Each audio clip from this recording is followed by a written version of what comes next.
Assalamualaikum warahmatullahi wabarakatuh. Halo teman-teman semua, perkenalkan nama saya Muhammad Ihsan dengan NIM 22552011110012. Saat ini saya sedang menempuh pendidikan di Universitas Muhammadiyah Banjarmasin, Fakultas Teknik, Program Studi Informatika. Di dalam video ini, saya ingin membuat sebuah review materi pembelajaran dari mata kuliah Pendidikan Kewarganegaraan dengan dosen pengampu Bapak Komarudin MKom. Baik, langsung saja teman-teman, kita masuk ke review materi yang pertama, yaitu korupsi dan integritas. Korupsi di Indonesia merupakan ancaman serius terhadap kehidupan bermasyarakat, berbangsa, dan bernegara. Tidak hanya merugikan keuangan negara, tapi juga terkait erat dengan politik, perekonomian, kebijakan publik, dan pembangunan nasional. Istilah korupsi itu berasal dari bahasa Latin yang artinya keburukan dan ketidakjujuran, melibatkan itu suap, penggelapan, pemerasan, dan gratifikasi. Sejarah korupsi di Indonesia itu mencakup zaman kerajaan, penjajahan, dan zaman modern, dengan survei menunjukkan peringkat rendah dalam indeks persepsi korupsi global. Kemudian ada integritas, nilai kunci seperti jujur, peduli, mandiri, dan adil itu menjadi penting dalam pencegahan korupsi yang memerlukan upaya bersama dari semua lapisan masyarakat demi demokrasi, ekonomi, dan kesejahteraan negara. Kita lanjut ke review materi yang kedua, yaitu faktor penyebab korupsi. Faktor penyebab korupsi bisa berasal dari kebiasaan, gaya hidup konsumtif, dan tingkah laku manusia yang kurang moral. Ada faktor internal seperti pengaruh keluarga, kebingungan aturan hukum, peluang politik, dan masalah ekonomi yang dapat memicu perilaku koruptif. Selain itu, teori greedy, opportunity, need, dan exposure menyebutkan bahwa keserakahan dan kebutuhan individu bersama dengan adanya peluang dan pengungkapan dapat memicu terjadinya korupsi. Penting untuk mengubah budaya masyarakat terkait keserakahan dan memastikan transparansi serta penegakan hukum yang kuat untuk memberantas korupsi dalam menjaga keuangan negara dan mencegah dampak sosial yang merugikan masyarakat. Kita perlu mengutamakan kebutuhan daripada keinginan serta memperkuat nilai integritas dan transparansi. Kita lanjut ke review materi yang ketiga, yaitu dampak masif korupsi. Korupsi memiliki dampak besar terhadap berbagai aspek kehidupan kita. Secara ekonomi, pertumbuhan dan investasi merosot, produktivitas menurun, dan kualitas barang dan jasa menjadi rendah. Dampak sosialnya terasa melalui kenaikan harga jasa dan layanan publik, sulitnya mengatasi kemiskinan, serta terbatasnya bantuan untuk masyarakat miskin. Otoritas pemerintah melemah, etika politik mati, dan birokrasi menjadi tidak efisien. Di sisi politik dan demokrasi, munculnya kepemimpinan korup itu merugikan kepercayaan publik pada demokrasi, menguatkan pluralisasi, dan bahkan mengancam kedaulatan rakyat. Dampaknya juga terasa pada penegakan hukum, pertahanan, dan keamanan negara. Korupsi itu merusak lingkungan dan kualitas hidup.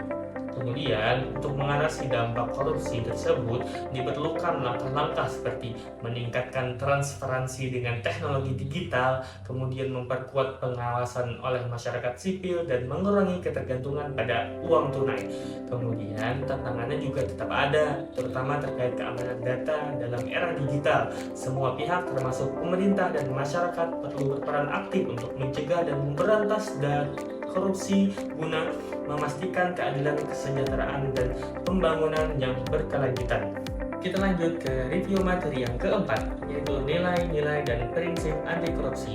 Materi ini menjelaskan tentang nilai-nilai anti korupsi dan prinsip-prinsip yang dapat diterapkan dalam kehidupan sehari-hari. Beberapa nilai yang melibatkan kejujuran, kesederhanaan, kedisiplinan, dan keberanian. Prinsip anti korupsi mencakup akuntabilitas, transparansi, kewajaran, dan kebijakan. Kemudian, dampak positifnya termasuk pembangunan masyarakat yang lebih adil, pertumbuhan bisnis yang lebih efisien, dan peningkatan integritas pemerintah. Tantangan dalam penerapan prinsip anti korupsi ini melibatkan ketidaktransparan dan perubahan perilaku. Kemudian, contoh penerapan yang berhasil dapat dilihat dari negara seperti Singapura. Di Indonesia, itu upaya pencegahan korupsi dilakukan melalui lembaga seperti Komisi Pemberantasan Korupsi atau KPK, meskipun masih terdapat kasus korupsi yang menjadi fokus untuk dikurangi. Kita lanjut ke review materi yang kelima, yaitu upaya pemberantasan korupsi. Pemberantasan korupsi di Indonesia melibatkan berbagai strategi seperti transparansi, akuntabilitas, lembaga anti korupsi, dan kerjasama internasional. Meskipun konsep ini ada, dampaknya masih perlu dievaluasi lebih lanjut. Instrumen hukum dapat memberikan efek jera jika diterapkan dengan sebaik-baiknya.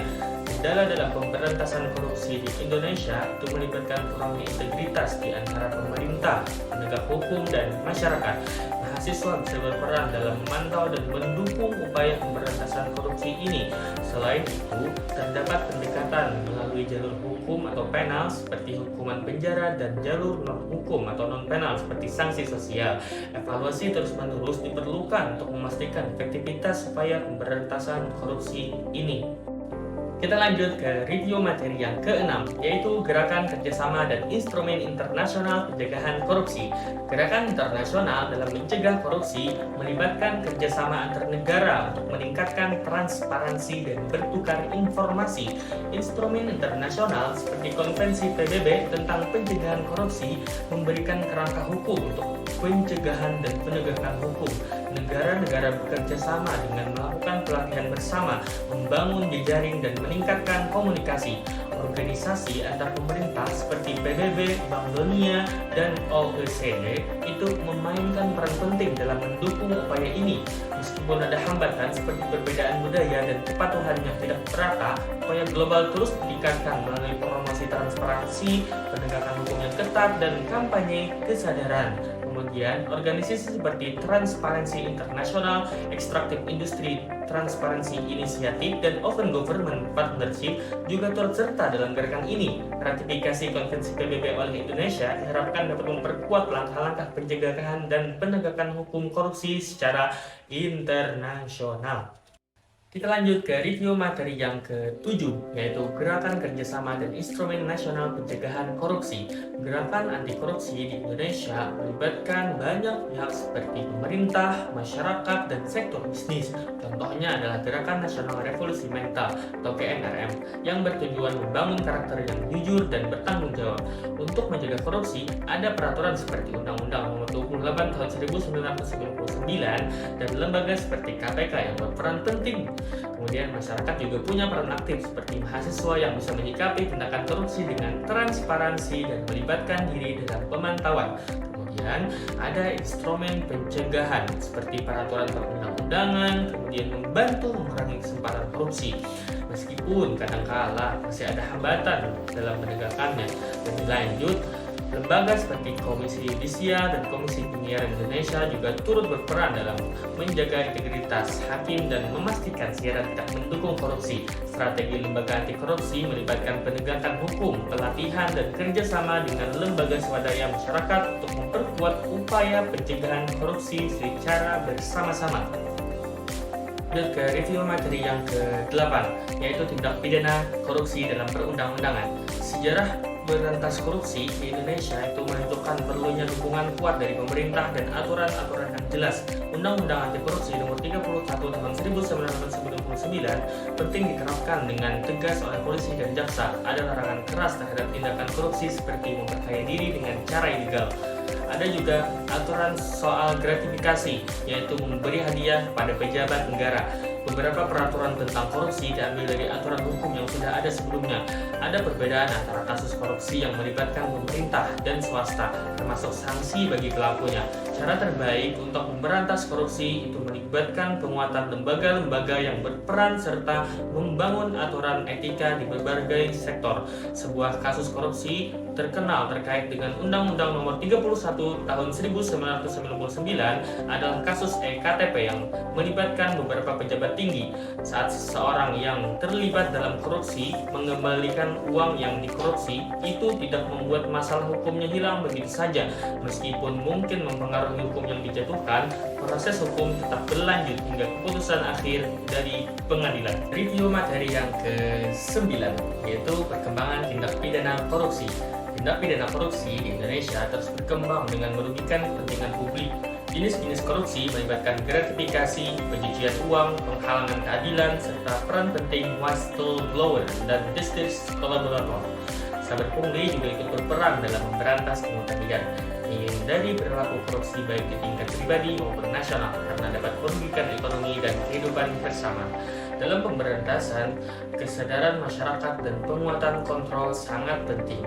Hal ini mencakup pemahaman tentang placement, layering, dan integrasi dalam pencucian uang. Selain itu, tindakan tegas terhadap korupsi perlu diambil seperti memperkuat hukum gratifikasi dan kerjasama internasional dalam mengatasi tindak pidana korupsi. Kita lanjut ke review materi yang ke-10, yaitu korupsi dan pelayanan publik. Pelayanan publik yang mencakup kegiatan pemerintah untuk memenuhi kebutuhan masyarakat terdiri dari 3 kategori utama, yaitu pelayanan barang publik, pelayanan jasa publik, dan pelayanan administratif. Untuk menjaga kualitas dan keberlangsungan pelayanan, itu diperlukan etika publik, seperti empati terhadap pelanggan, kejelasan prosedur, dan minimalisasi persyaratan.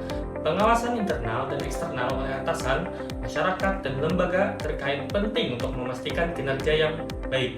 Kemudian, selain itu, pencegahan korupsi melalui dukungan masyarakat, sikap anti korupsi, dan prinsip good governance sangat diperlukan. Evaluasi keberhasilan pelayanan publik dapat dilakukan dengan mempertimbangkan kualitas, relevansi, kecepatan, dan efisiensi.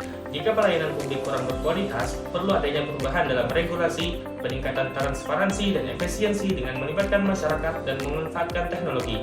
Melalui upaya bersama, pelayanan publik yang baik dan bebas dari korupsi dapat terwujud, mendukung kesejahteraan warga negara.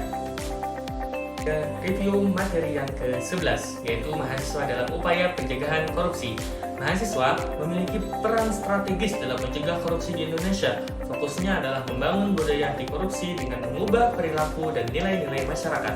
Dalam menghadapi tantangan kolosal korupsi, mahasiswa sebagai agen perubahan diharapkan menjadi motor penggerak gerakan anti korupsi.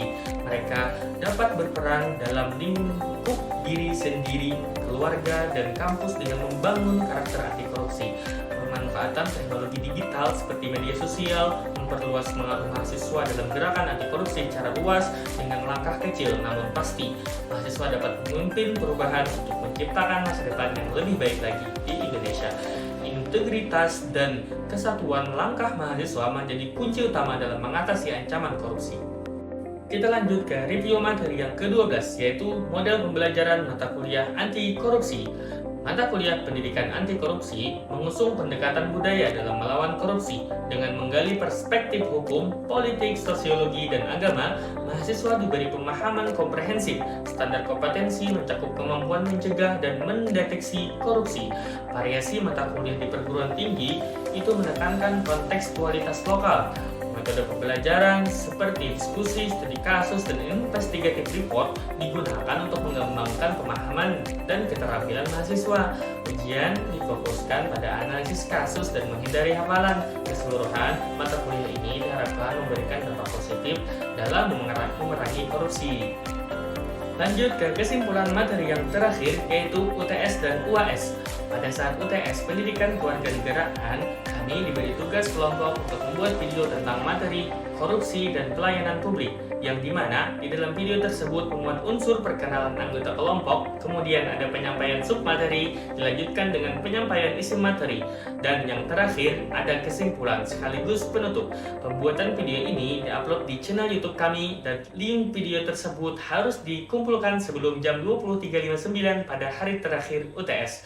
Selanjutnya, pada saat UAS Pendidikan Kewarganegaraan, kami diberi tugas per individu untuk membuat video rangkuman dari pertemuan 1 sampai pertemuan terakhir dari mata kuliah Pendidikan Kewarganegaraan ini. Pembuatan video ini diupload di channel YouTube pribadi kami, dan link video tersebut harus dikumpulkan sebelum jam 23.59 pada hari terakhir UAS. Baik teman-teman semua, demikianlah video review materi pembelajaran dari mata kuliah Pendidikan Kewarganegaraan yang telah saya buat. Terima kasih kepada teman-teman yang telah menonton video ini sampai selesai. Semoga video ini dapat bermanfaat bagi kita semua. Saya Muhammad Ihsan, pamit undur diri. Wassalamualaikum warahmatullahi wabarakatuh.